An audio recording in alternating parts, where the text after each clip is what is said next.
What does transpire, my good chaps? I happen to be Lord Eldridge, and we have gathered here to look upon the HMS Warspite in jolly good admiration.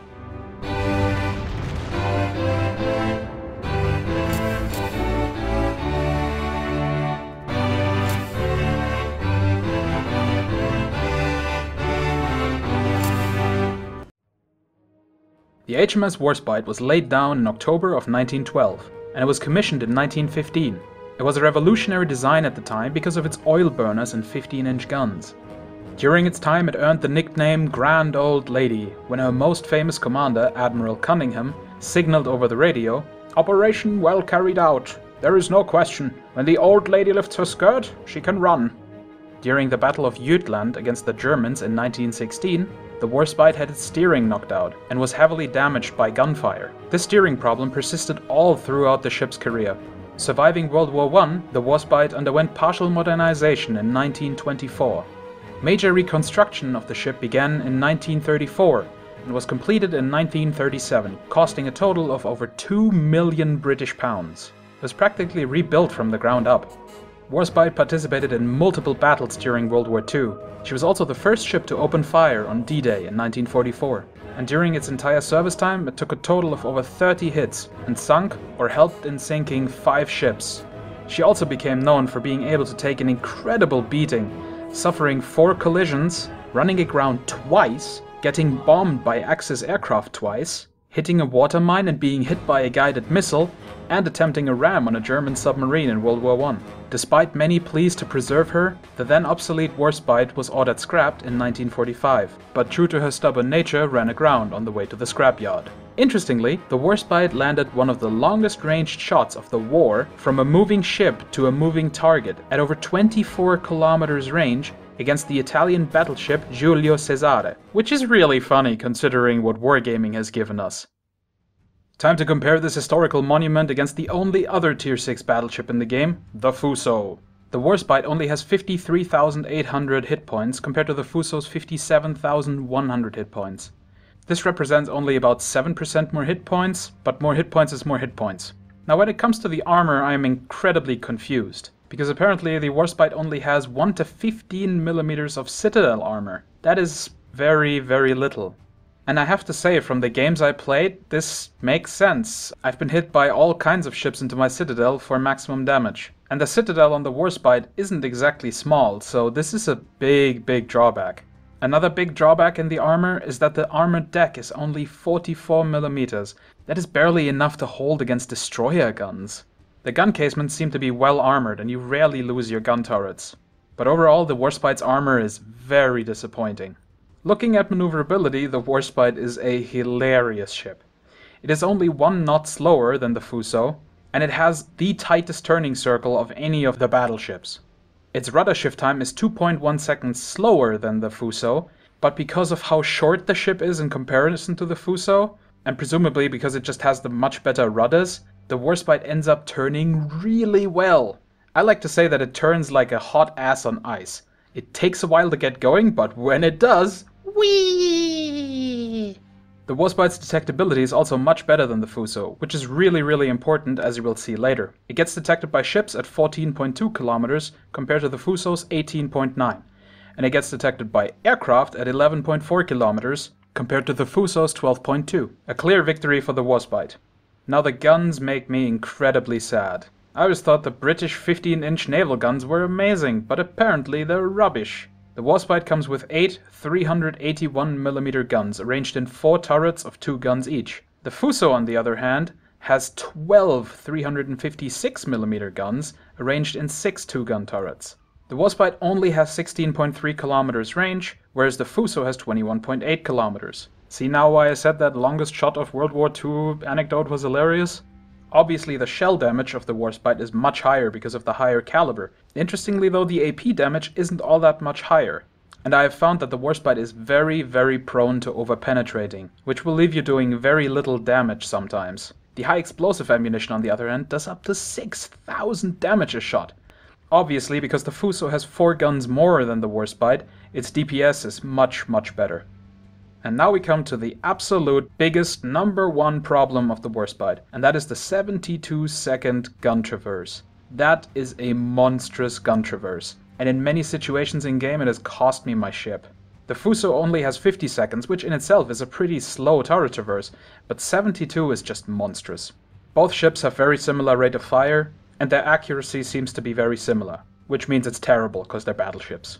The Warspite has 4 twin 102mm turrets, 2 on each side, and 8 single 152mm turrets, 4 on each side, as its secondary batteries.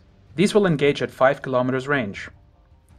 The Fuso has 4 twin 127mm turrets, 2 on each side, and 14 single 152mm batteries, 7 on each side, which will all engage at 4 km. While the engagement range on the Fuso is shorter, it definitely brings a better damage potential in secondary guns. Both the Warspite and the Fuso have a lot of anti-aircraft guns. The Warspite's 102mm multi-purpose guns will engage at 5 km range and deal 12 DPS. At 2.5 km, the pom-poms will open up as well for a total of 124 DPS. And under 2.1 km distance, the Oerlikons jump in for a total of 179 DPS.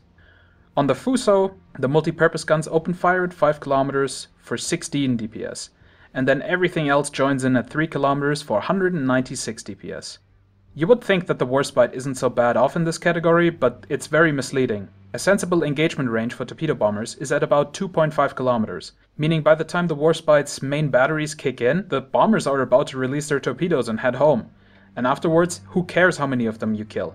The fact that the Fuso engages for almost 200 DPS at 3 km, meaning the planes have to travel 500 meters while under fire, is immensely beneficial, and is often going to net you 1 or 2 kills before they even get the chance to drop their torpedoes. So another victory for the Fuso.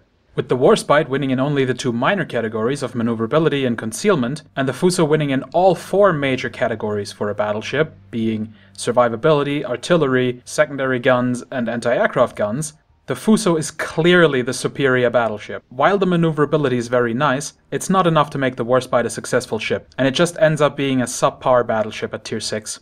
Now let's look at what some of these stats look like in game. Well, I guess we should be fair and at least start with the upside. So the upside of the Warspite is definitely its maneuverability. If you see torpedo bombers coming early enough, like I did here, then it is incredibly easy to just outright dodge most of the torpedoes that are coming for you. This was the first game where I noticed this, and I wasn't really all that used to it yet, which is why I still take 1 hit. But most other battleships would have taken at least 2 or 3 of those. Here, again, another game, I see them coming, and I turn. I turn a bit too early though, and I still take 1 hit. But it's still much better than what practically any other battleship would have done.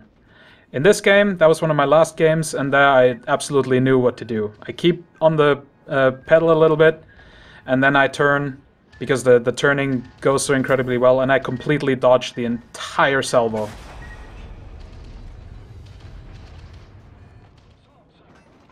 But that's pretty much where it ends. Because when we look at the armor, then ouch.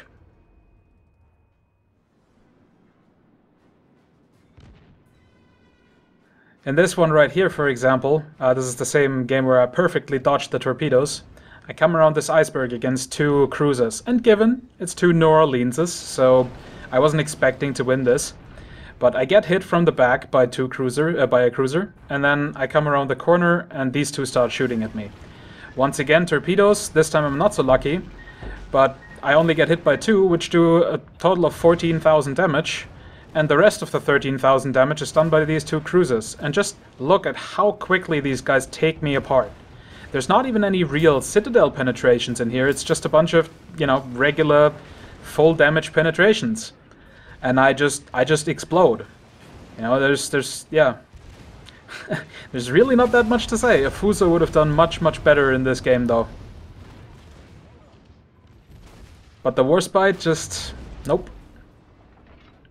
And this is, of course, the biggest disadvantage of the Warspite. I engage in this duel against this enemy Fuso, and this island comes into my path. And it means I can't pull around to the left and my guns are pointing to the left. The Fuso does the smart thing and goes behind me, because now I just cannot turn my guns toward him. And by the time I can pull around the island, it's just too late. And this right here just bothers me. The Warspite in the game is definitely the post-1937 version, at which point it was installed with torpedo bulges. And yet, this happens. I take a full broadside of torpedoes and just look at my health vanishing. All of those torpedoes did full damage. What's up with that, wargaming? Okay, and finally we're gonna look at the best game that I've played in the Warspite so far. And it's really not that good, which should be kind of telling. We joined the game in progress because holy crap are the first 3 minutes of a Battleship game ever exciting.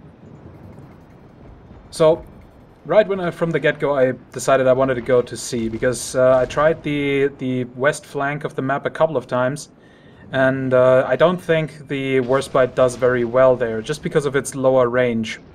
It gets pummeled by the opposing battleships before it can even start responding, and then once you're in range, you're generally you're already lost, pretty much. I like the more confined fighting space on this east side, so I wanted to try it. I fire some ranging shot at this Cleveland, and okay, well, so much for ranging in then. I'll take it though, not a problem. I fire some shots speculatively at this guy, but they only do superfluous damage, because yeah. Firing at turning ships, that's still definitely my main weakness. It's the thing I have to work on the most when it comes to shooting. Now, there are still a New Orleans and an Aoba here, which is definitely not a good spot for the Warspite to be in. The New Orleans is just rips Warspites to shreds. But I do have 3 other guys from my team here, so I'm pretty confident that we can, take them out as a team. Fire some shots at the Aoba, only get minor hits. The accuracy really isn't that great on the Warspite, but that's not something special. Like, that's just battleships in general. The Aoba player really isn't exactly sure what he wants to do. He just well, he stopped, and now he's going into that pass. So I switch fire to this battleship. It's probably a Fuso, maybe a Congo. I still have difficulties keeping those two apart. The Congo and the Fuso do look pretty similar. Yeah, the Aoba decided to back out of that passage again, which is a really bad choice when you're within 6 kilometers of battleships. But I'll take it. It's fine. I just have to get my guns around.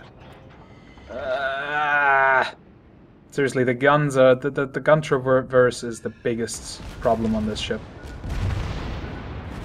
But I get a decent salvo on this guy. Sadly, it missed completely. Only did 4,000 damage, but, well, 4,000 damage is better than nothing. I also decided to go hard east and put this big island or landmass between me and one of the battleships, and now also between me and the other battleship, so that I only have to deal with the Aoba right now. The Aoba once again backs up, which makes him an incredibly easy target. And I think my first salvo...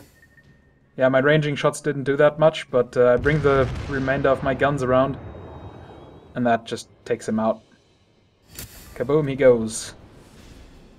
Enemy cruiser foundered. Nice hit on the Citadel there. He didn't really have enough health to enjoy all the damage that would have brought him, sadly. Slight mistake. I decided to turn right. I should have turned left. The one good thing about the Warspite really is the great turning circle that it has, and how well it does, how well it goes along that turning circle. And I should have gotten closer to the landmass, but, well, oh, it's an Amagi actually. That's actually quite dangerous of a battleship. I fire my salvo. Once again, just half a salvo because the other guns are still turning. Do about 4,000 damage. Not too shabby. But the Amagi is well within range of the passage and it's just gonna disappear. We don't have enough damage here. Smacks me right in the face for like 20,000 damage though. Not really, more like 14,000, but a lot of damage.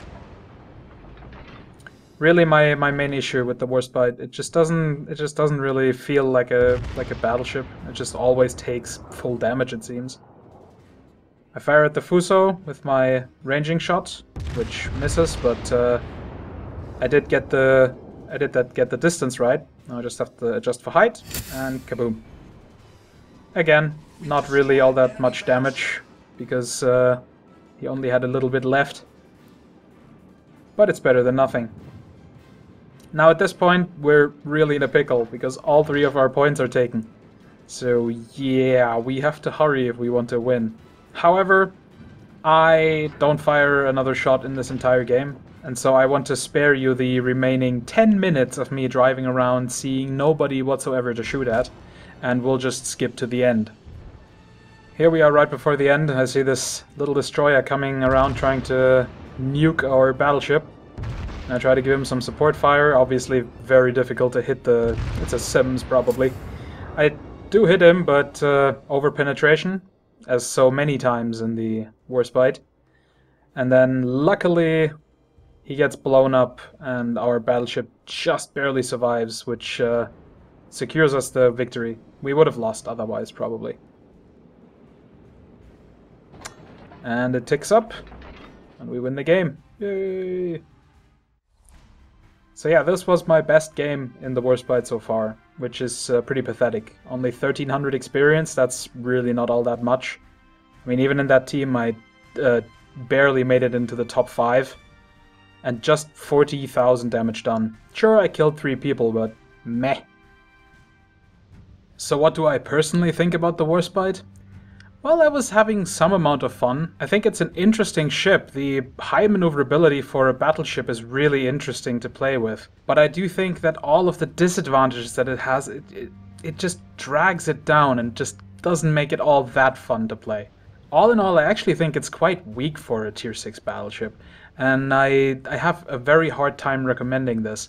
Honestly, if you're looking for something that's going to make you credits and free experience, I would go with either the Murmansk or the Atlanta instead, reviews of which I will have with you shortly. But this thing as a credit or experience machine, nah. If you're really into British ships, or if you really like the look of this ship, or you're just super interested in it because of its great and awesome history, then sure, buy it. But be aware that it is really not that good. And I especially don't think it's worth 7,500 gold. If you enjoyed this review, please consider liking and subscribing. And if there's any other ships that you would like me to review, or if you have any other feedback, let me know in the comments. I love to read them. The next review is going to be of the Murmansk, and this time for real. But until then, I've been Eldritch, Master Donkey, and I'll see you in another video.